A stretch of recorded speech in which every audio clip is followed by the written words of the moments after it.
This is probably one of the easiest decisions you'll ever make in your life if you are comparing these two.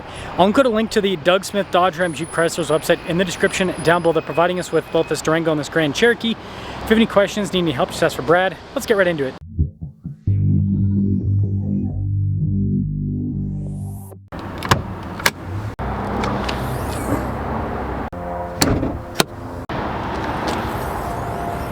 The Jeep is powered by a turbo 2-liter 4-cylinder that goes through an 8-speed automatic. Fuel economy is 20 around town, 25 on the highway, with power outputs being 324 horsepower and then 332 pound-feet of torque. The Durango is powered by a 5.7-liter V8 that goes through an 8-speed automatic. Fuel economy is 14 around town, 21 on the highway, with power outputs being 360 horsepower and then 390 pound-feet of torque. If you're looking for more straight to the point, unbiased comparisons like this, make sure you subscribe. I personally am a big fan of the Grand Cherokee styling. I love the boxy design, and it does have more features than the Durango technically. Fog lights, the Durango doesn't have fog lights, but the Durango does have a really cool front end with all the openings and everything, and so I'll forgive it.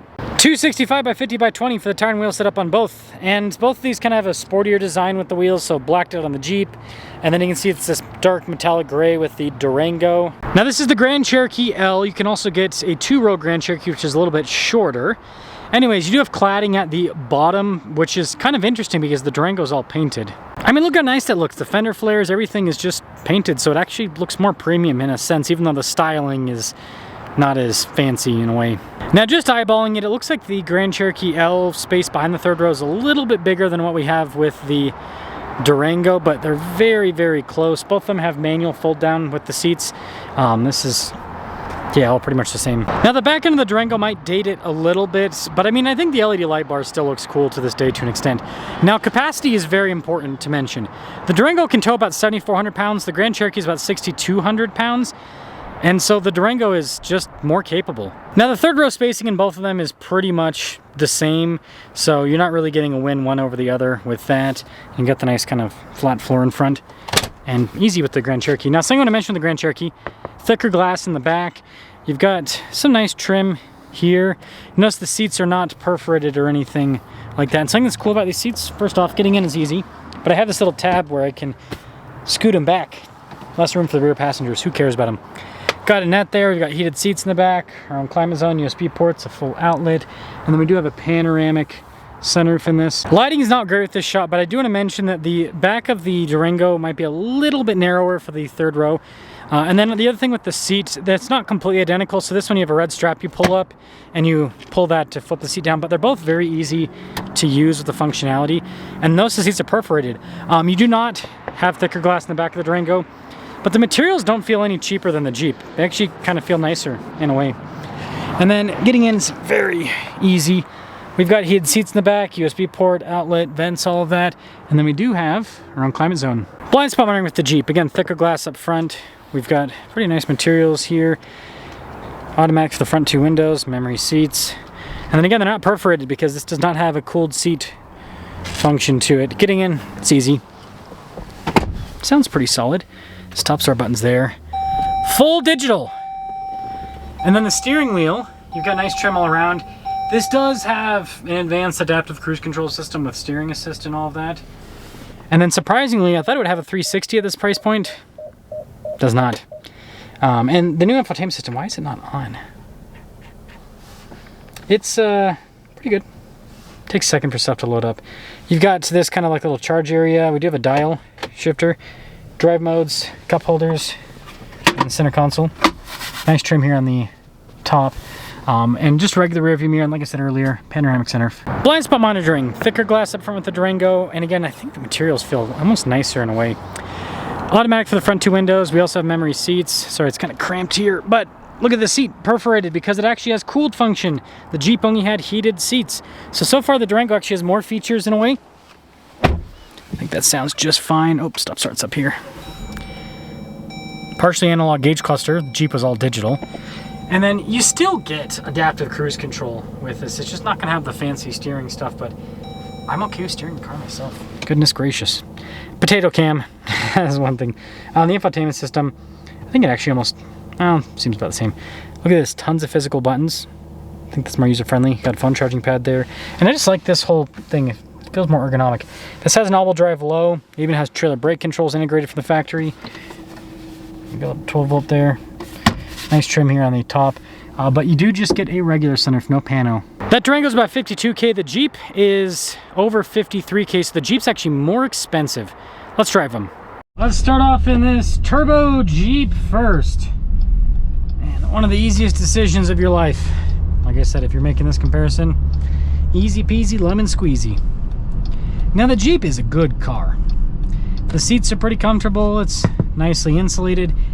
And, you know, they did put quite a bit of wizardry into this engine. I mean, it's a 2-liter turbo 4-cylinder putting out over 300 horsepower, over 300 pound-feet of torque. And it's got pretty good response. Like, you know, put your foot in the throttle, and it moves. It moves. That aside, though, why is this more expensive? And that's kind of the funny thing, because when you look into it, a V8's a pretty simple engine, naturally aspirated. This is such a complex engine, so, you know, the engineering behind it's expensive, and then, you know, producing it ain't gonna be easy either. So it's kind of like this ironic part where, for a lot of us, this feels like a downgrade of a powertrain, because it's a 2-liter turbo 4-cylinder, but it's a lot harder to build. Needlessly complicated, if you ask me. But I do like the new Grand Cherokee quite a bit. I think that, like I said, the interior is really nice. They've done a really good job with making this feel like a luxury vehicle, and it's expensive for a Jeep, but, you know, still less money than other luxury cars. And you still get that turbo lag, though. Like, you get some instant response, but then there's that kind of wait for the boost, and then once you get into the boost, it's got some power. But yeah, let's see this.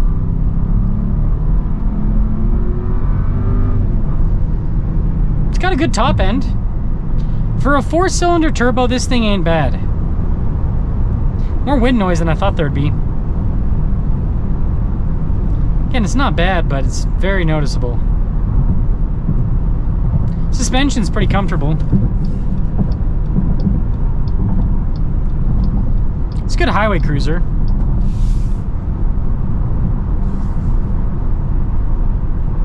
And I mean, I can just kind of like lightly stay in the throttle. Excuse me.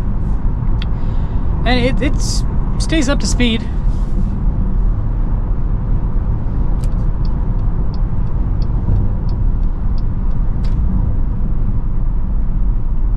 It drives well. It drives well.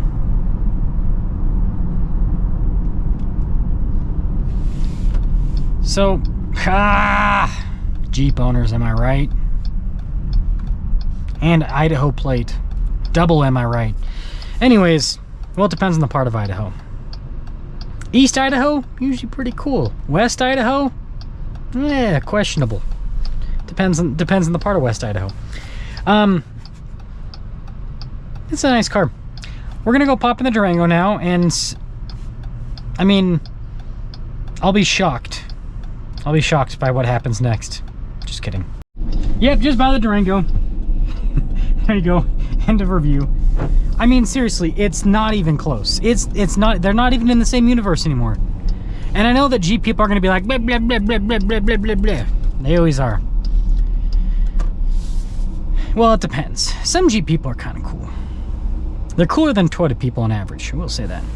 But here's the deal. The engine, you get instant response, and you don't have that weird boosty kind of I hate boosted cars at this point. Especially when I'm driving people around, like my wife and my kids. I love driving them around in my Land Cruiser with the V8, similar V8 to this, because it's just smooth. Like, they never complain. Whereas sometimes, you know, drive them in a turbo car and it's like, I'm sorry, I'm not trying to be, you know, jumpy or anything like that. It's just that we hit boost and now the car is kind of jumping forward. So, and just listen to this. Oh, man.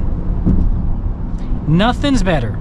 Absolutely nothing is better than the sound of a naturally aspirated, well, maybe a V10 or a V12, but in terms of a normal production engine that you see in the mainstream, nothing's better than a naturally aspirated V8. Sounds good.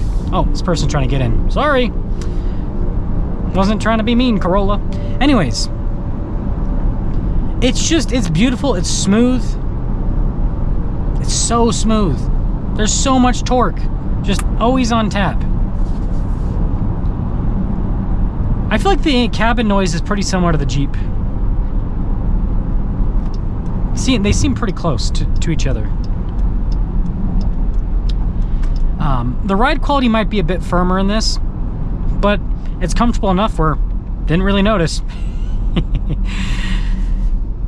So you're getting higher towing capacity, ventilated seats, trailer brake controls already, a V8. Yeah, the fuel economy is a bit less, but I trust this thing out of warranty. I don't trust that 2.0 turbo out of warranty. Trust it about as far as I can throw it. You know what I mean? I like the physical buttons. Like, this is just, it's perfect. It's such a good car. I think that, like, and the thing is, the Grand Cherokee, from my understanding, is actually selling a little bit better right now than it was in the past. But I do think that Jeep's going to see a lot of their sales cannibalized by Dodge with this Durango. Unless, like I said, if they for some reason put a V in the Jeep, or maybe if they do put the Hurricane Inline 6 in the Grand Cherokee, I could see that swaying some people, because that engine's got good power, it's smooth, and you can still get good fuel economy with it. So I especially with gas prices right now, I could see that swaying people. But the thing that's always funny is, like, the Grand Cherokee is, like I said, it's always more expensive. So it's like you have to drive the car a ton of miles to make up the extra gas cost, you know, with the difference in cost based on the vehicle. Now this comparison, obviously they're very close in price, but you know, if you had a Grand Cherokee with an inline 6, I bet it's going to be no less than 60 grand starting. Or you can get one of these in the 40s. Oh man, such a good car. Easiest choice you'll ever make. You'll go from the Jeep side to the Dodge side, and you'll say, take my money, I'll take two. Let me know which one you'd pick.